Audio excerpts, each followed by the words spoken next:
Hey, welcome to APT Jeju. Today I'm joined by professional poker player Calvin Lee. Calvin, introduce yourself, please. Hey, what's up? Calvin, here for the APT Jeju. Yeah, it's been a great series and looking forward to coming back. And tell us more about yourself. Like, how did you start?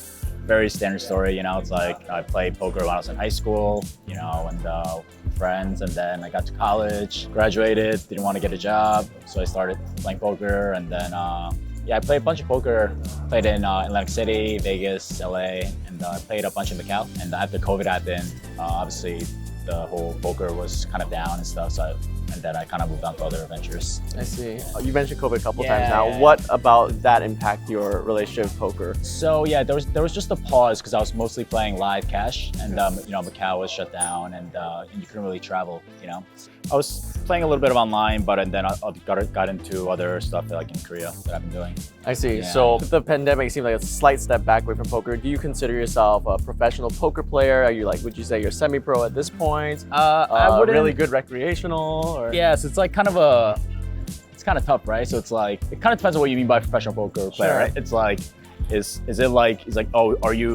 your main source of income from poker? Then it's a no, I'm not a professional poker player. But it's also like, I've been a winning player for a long time and I play to win, right? So it's like, in that sense, I'm a pro, I'm not just like a rec VIP anything. So kind of in between, I guess. Nice. Yeah. Well, with 1.5 million total lifetime earnings, it's still very, very impressive as a not your full-time. How much were the buy-ins though? How much were the buy-ins though? So you've played all over the world internationally. You mentioned New Jersey, New York, LA, and now spending more time in Korea. What are the main differences you've found in the poker scenes from the West to the East? I would say it's different for sure.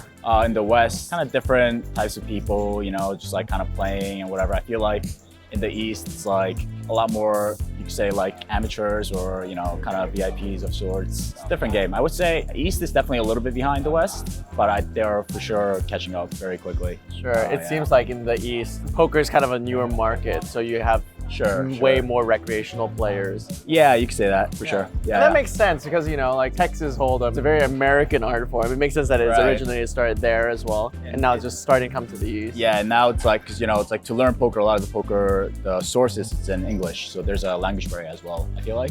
That is such a good point to bring up. Yeah, that's why all the training sites are in English, so exactly. it's less accessible. Now there's a lot of just YouTube or just bloggers that are based in China or Taiwan that that do all these things. So I think that's helping catch up a lot. Yeah, that's a really interesting point. Do you consume a lot of poker content yourself? Are you a content creator at all yourself? No, I don't really consume content or yeah. Sure. Yeah.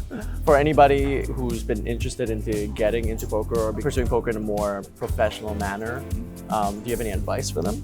So yeah, I've had a long thought about this that I still can't actually figure out as well, that I'm still kind of like searching around. Is I got into poker, first for the money, of course, and the competition.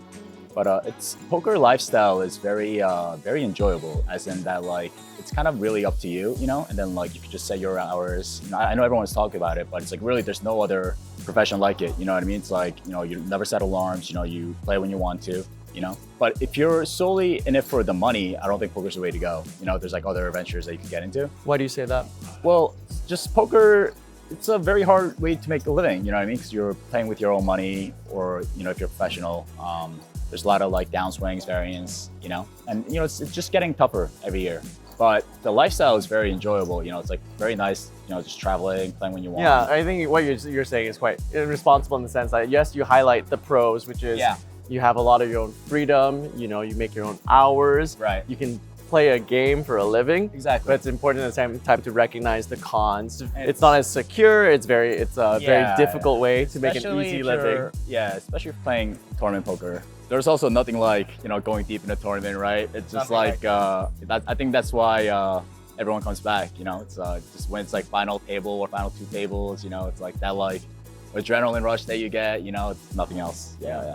It's a great lifestyle being a professional poker player. It does come with its caveats. So, and it's not for everybody. It's not for most people. So I guess what would the advice then be for people who want to get into poker more recreationally? What's the healthiest mindset? I think, definitely recommend getting into poker recreationally, especially tournament poker. Professionally, I don't think you should be trying tournaments, but like if you're recreational, I think tournaments are great. You know, it's like you have like a set buy-in, you know, so you can play whatever you want. You know, you can play like a $500 tournament, $100 tournament. Every series, there's like a buy-in level from, you know, like low to high, right? You just compete, you know, then you only lose the buy-in amount, you know? So yeah, I think tournament poker is great if you're trying to get in recreationally. Also, you know, you might be a losing player in the long run, but who cares about the long run, right? Because anyone can really win in one tournament. You know, that's like a fact, you know, there's like, even if you're going against the best players for one tournament, like you could for sure win, you know? So I think that's a great concept. You don't see that in anywhere else, you know what I mean? Yeah, when you're playing for money at least, yeah. And where would you say is a good place to play live poker tournaments if you were in Asia? I'm biased in that I live in Korea now, so and it's nearby. So every time there's a there's a tournament series, and APT comes to Korea at least a couple times a year. Last one was in Incheon, and now it was in Jeju this time around. So I'm hoping latter half of the year there's gonna be another one in Seoul, Incheon. I'm hoping for that. I'll be there for that for sure. Amazing, one can hope, but for sure we do have the APT Taipei Classics coming up September 27th to October 7th. I would like to thank Calvin Lee for joining me today for this interview. Thank you so much for your time, Thanks, my friend. Yeah. Any last words? Thanks for everything.